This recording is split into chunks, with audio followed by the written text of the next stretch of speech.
Good morning, and let's start once again with the topic of the nationalism in Europe or the rise of nationalism in Europe.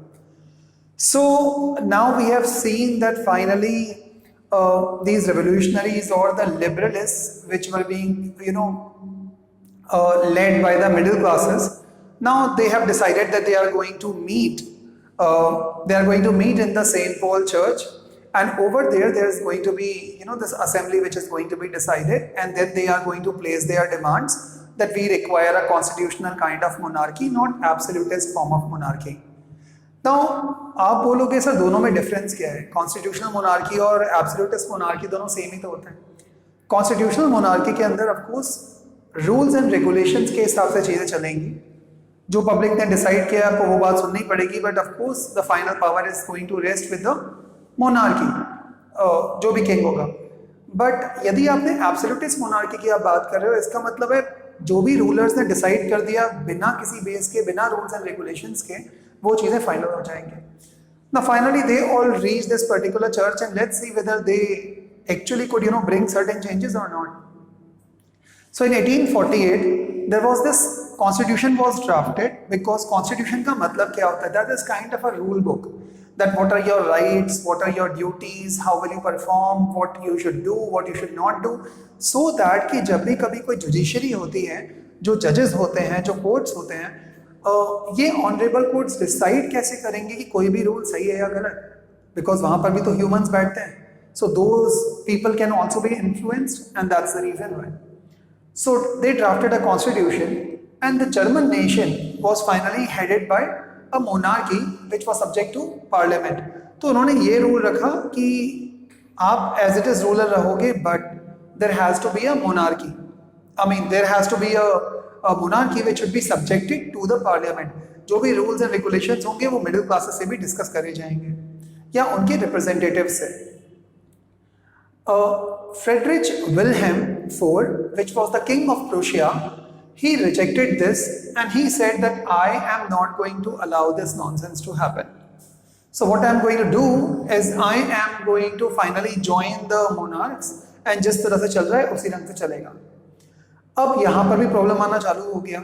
जो middle classes थे, they of course dominated the parliaments.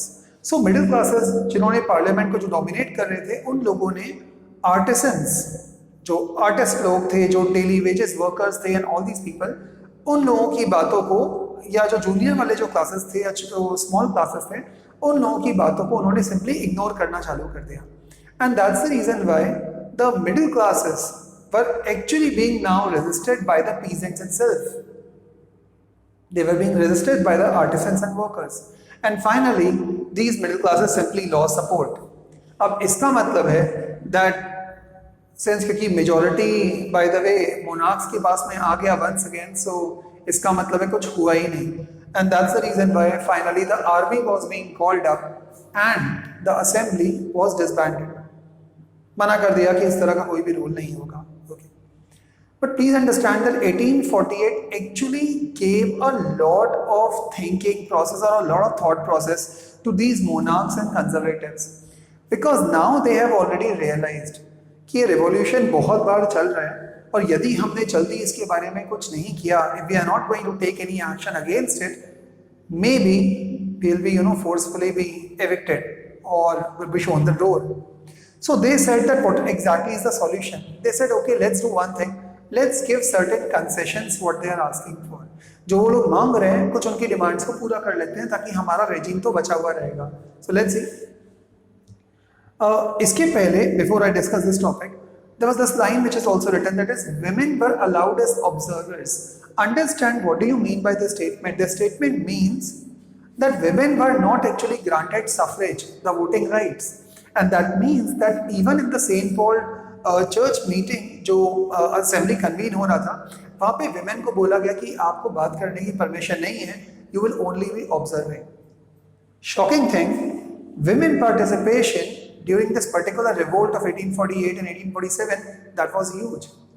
Now that simply means only one thing, that women को आप वहाँ पर तो protest करने के लिए बोल रहे हो, मरने के लिए भेज रहे हो, but over here they were being just given the seats for और as observers. Okay, so that means that women empowerment kind of topic was simply not being discussed, and that was not even, a very important topic at that particular time, right? Now, the new world order. Monarchs realized, as I told you right now, that they realized that these cycles of revolution and repression could only be ended if they'll be, a bit more loosened up. They will be allowed certain demands. उनकी कुछ demands आप meet करोगे. They'll be granting certain concessions. Changes would be restored, and finally actually वही हुआ.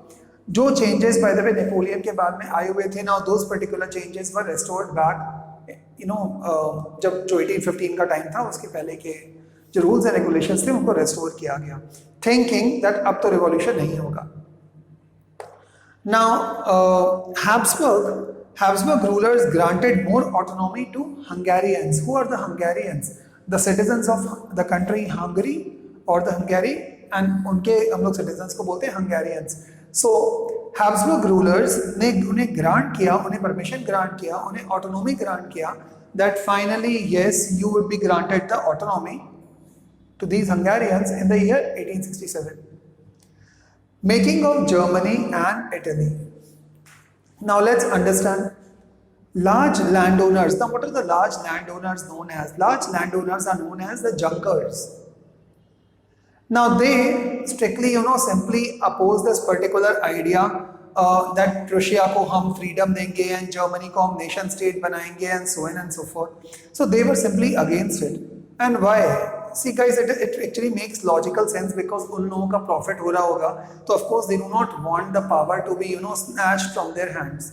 So they wanted that the power should remain in their hand, they should be in full control, and that's the reason why they were continuously resisting. Same part with the part of bureaucracy also. But finally, these Prussia or this Prussia actually took the lead for what? For the national unification of Germany and all the diverse states of it. So Prussia took the leadership for national unification. Now over here, one of the very key important person was the chief minister, and that was Otto von Bismarck. So Otto von Bismarck was one of the key people, and there were around 3 wars. Now why were these 3 wars? Remember the Treaty of Vienna? So these 3 wars over the 7 years ensured that this Austria, Denmark and France were being thrown away, because finally जो control था वो दोबारा से किसके पास में आ गया? Germany.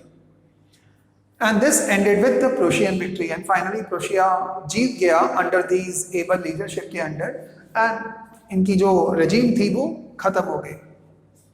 Now what happened?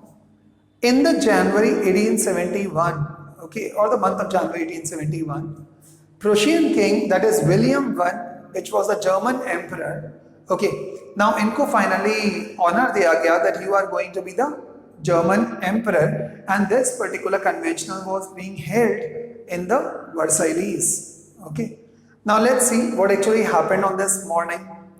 So आपके book में लिखा हुआ है, that is I'm talking about the NCERT book, that on this bitter cold morning of 18th of January 1871, what happened?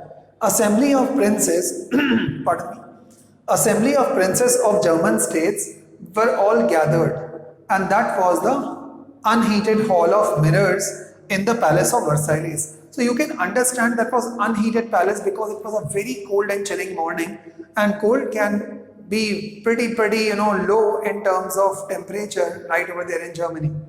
So hall of mirrors in the palace of Versailles, which was an unheated hall, and there was this strong, and वहाँ पर क्या हुआ? वहाँ पर जाने के बाद में this particular the William I king was finally being given the power that you are going to be the new ruler of this German nation state.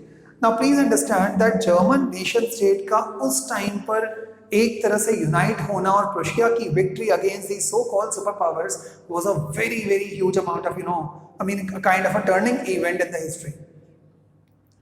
And जब भी कभी कोई नया रूलर आता है या जब भी कभी कोई नई गवर्नमेंट चेंज होती है या कोई ब्यूरोक्रेसी आती है, please try to understand that they have to bring certain, and not even certain, they have to bring some solid changes so that the public which is surrounding this particular place also tends to get attracted towards this new regime. And यही हुआ. Strong emphasis on modernizing the currency.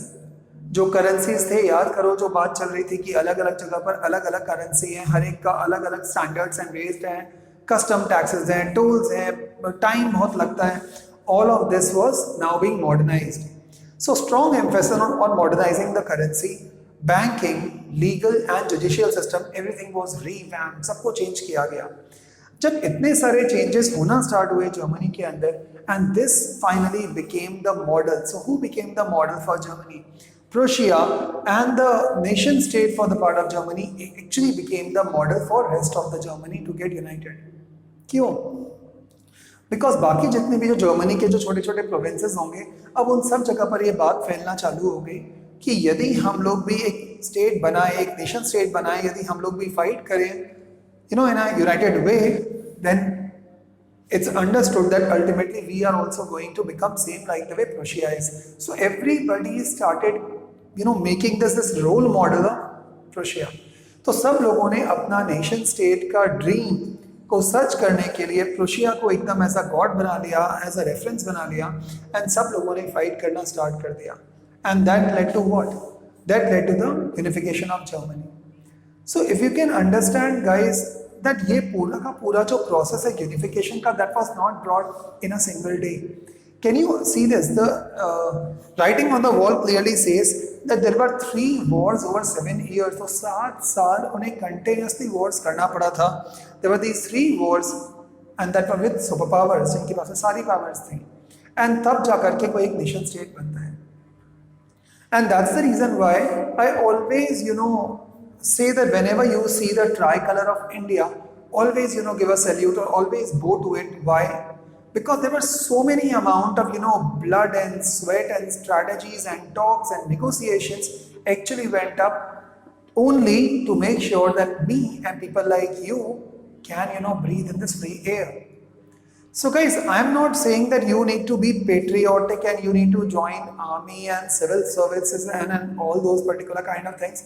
But what I am saying that even if you are becoming a good citizen and even if you start loving your own country from within, this will be nothing else but is a national building process. Because जैसे आप behave करोगे, उन्हीं को देख करके आपके juniors behave करना चालू करेंगे, बिकॉज वो आपको एज एक रेफरेंस पॉइंट मानना चालू करेंगे.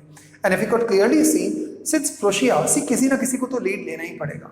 सो Prussia actually took the lead and this gentleman the Otto von Bismarck, and he was the chief minister. Imagine, उनको भी लगता होगा कि लाइफ में कितने थ्रेट्स हैं एंड थ्रेटिंग कॉल्स आते होंगे उनके पास में. कॉल्स ऐसे नॉट द कॉल्स, बट उनको धमकियां मिलती होंगी, but still they just responded back to it. And finally you can see that Germany and Prussia, or Germany of course was given as a nation state and Prussia actually became what? Free.